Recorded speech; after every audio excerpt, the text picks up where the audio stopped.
अस्सलाम वालेकुम। मैं हूं अतीक राजा और आप देख रहे हैं स्पोर्ट्स 93। वहाब रियाज को चीफ सेलेक्टर के ओहदे से हटा दिया गया।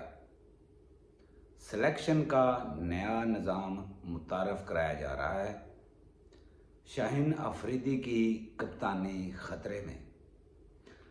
नाज़रीन, इन मौज़ूआत पे बात करते हैं। सबसे पहले बात करते हैं वहाब रियाज की।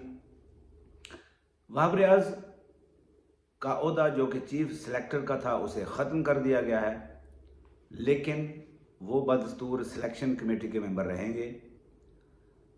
अब जो बोर्ड के सरबराह हैं नए मोहसिन रज़ा नकवी, बज़ाहिर तो ऐसा लग रहा है कि वो एक अच्छा सिस्टम मुतारफ़ कराने जा रहे हैं, लेकिन ये डिपेंड करता है कि ये सिस्टम कितना ट्रांसपेरेंट होगा।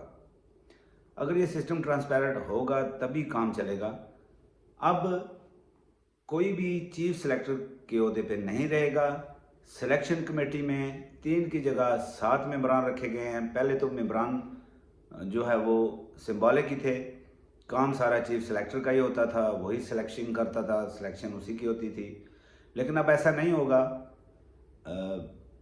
जो है फैसला किया है मोहसिन रज़ा नकवी ने, जो कि नए बोर्ड के सरबराह हैं पीसीबी के।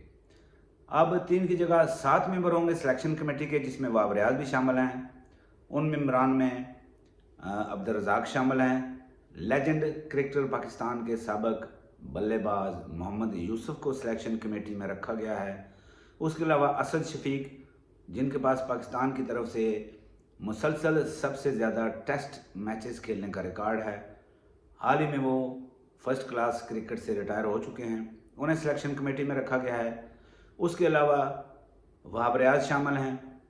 उसके अलावा पाकिस्तान क्रिकेट टीम के कैप्टन और कोच जो भी होंगे वो इस सिलेक्शन कमेटी के मेंबरान होंगे, उनकी भी मर्जी शामिल होगी।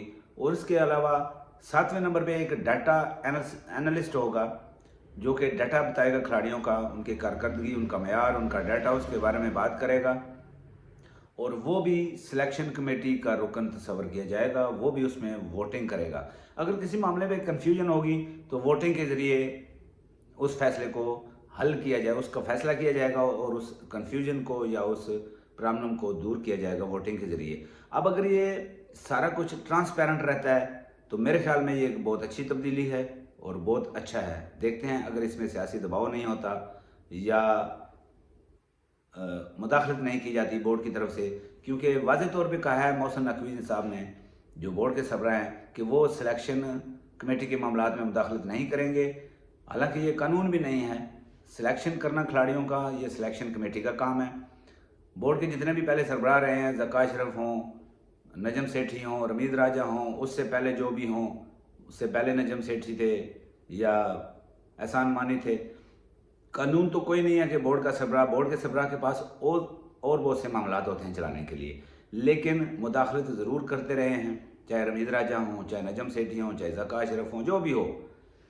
अब इन्होंने भी कहा है कि मैं उसमें मुदाखलत नहीं करूँगा, लेकिन ये वक्त फैसला करेगा कि वो अपने इस कॉल पे डटे रहते हैं, इस पे अमल करते हैं, या वो भी मुदाखलत करेंगे। आखिर सियासी आदमी हैं और बहुत बड़ी पर्ची हैं वो भी। जिस तरह उन्होंने पंजाब चलाया, पंजाब के निगरान वज़ीर आला थे, अब वो सेनेट की रुकनीत ले रहे हैं। लेकिन देखते हैं, बज़ाहिर तो ये एक अच्छा फैसला नज़र आता है।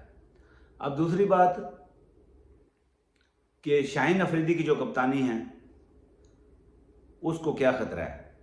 देखें, वाज़ेह तौर पे मोहसिन रज़ा नकवी ने यह कहा है कि ट्रेनिंग कैंप हो रहा है, काकूल में फौजी ट्रेनिंग करेंगे पाकिस्तान के 25 खिलाड़ी, जिनके नाम शामिल हैं, 25 खिलाड़ी जो शामिल हैं उसमें, वो सारे काकूल में फौजी ट्रेनिंग करेंगे, सेल्फ ट्रेनिंग करेंगे।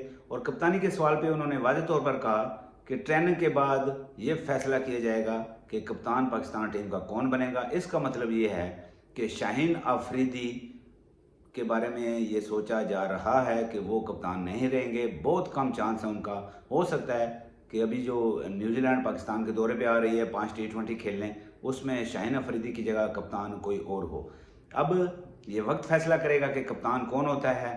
बज़ाहिर मोहसिन रज़ा नकवी के फ़ैसले ये अच्छे हैं, जो कुछ वो मुतारफ़ करा रहे हैं कप्तानी का फैसला वो कह रहे हैं। अब उसमें ज़ाहिर मशावरत भी की जाएगी, दूसरे खिलाड़ियों से, सिलेक्शन कमेटी के मेंबरान से मशावरत की जाएगी, कोचेस से, जो भी कोच होगा। अभी तो कोच का मसला हल नहीं हो रहा, कोई भी बैरूनी कोच आने को तैयार नहीं है, और ये इस बात पे डटे हुए हैं कि कोच जो है वो फॉरेनर ही होना चाहिए। पाकिस्तानी कोचेस जो हैं उन्हें शायद जंग लगा हुआ है या उन्हें कोचिंग नहीं आती, पता नहीं क्या मसला है। जो भी आता है फॉरेनर कोचेस ही ढूंढता है। लेकिन ऐसे मामलात में, क्योंकि फॉरेनर जो कोचेस हैं, पहली बात तो ये है कि वो लीग्स की कोचिंग करते हैं, तो वो एक सीज़न चलाते हैं, 1 महीने तक कोई लीग रहती है, कोई 20 दिन तक रहती है। वो इतने ज़्यादा पैसे कमा लेते हैं कि वो बोर्ड के पास, किसी बोर्ड के पास उन्हें आने की ज़रूरत नहीं है। उतने पैसे क्रिकेट बोर्ड नहीं देता। पाकिस्तान क्रिकेट बोर्ड जो है वो थोड़े पैसे देता है कोचेज़ को। तो जो अच्छे कोचेज़ हैं वो आने को तैयार नहीं है। आप देखते हैं कौन सा फॉरेनर कोच लेंगे वो। इस सवाल का जवाब तो उनके पास नहीं था। अब देखते हैं ये जो नया निज़ाम मुतारफ़ कराने जा रहे हैं मोहसिन रज़ा नकवी, ये कहाँ तक कामयाब होता है। अगर ये ट्रांसपेरेंट रहा तो मेरे ख्याल में ये बहुत अच्छा होगा। अब देखते हैं कि कप्तानी का ताज किसके सर पे सजता है। शाहीन अफरीदी की कप्तानी तो ख़तरे में है। शाहीन अफरीदी, क्योंकि उनकी परफॉर्मेंस ही नहीं है एज ए कैप्टन, और उन्हें इतना ज़्यादा तजर्बा भी नहीं है, और उनकी ग्रिप नहीं है खेल पे, उन्हें रीडिंग नहीं आती, पिच रीड नहीं कर सकते, कहाँ पे कौन सा बॉलर कौन सा बल्लेबाज। बहरहाल ये लंबी बातें हैं, इसका फैसला जो है वो बोर्ड ही करेगा कि कप्तान कौन होता है। अब देखते हैं कि किसी समझदार को कप्तान बनाया जाए। बाबर आजम के नाम कुर्रा निकलता है या रिजवान के नाम निकलता है। रिजवान तो मेरे ख्याल में मोहसिन रज़ा नकवी की हिट लिस्ट पे है, उनकी लिस्ट में नहीं है कप्तानी के तौर पर। उनकी हिट लिस्ट पे ज़रूर है। जो कुछ कन्वर्सेशन हुई इनामात की तकरीब में, जो फाइनल हुआ था पाकिस्तान सुपर लीग का। अब देखते हैं कुर्रा फाल किसके नाम निकलता है। तो मिलते हैं किसी अगली वीडियो में, तब तक के लिए अल्लाह निगहबान।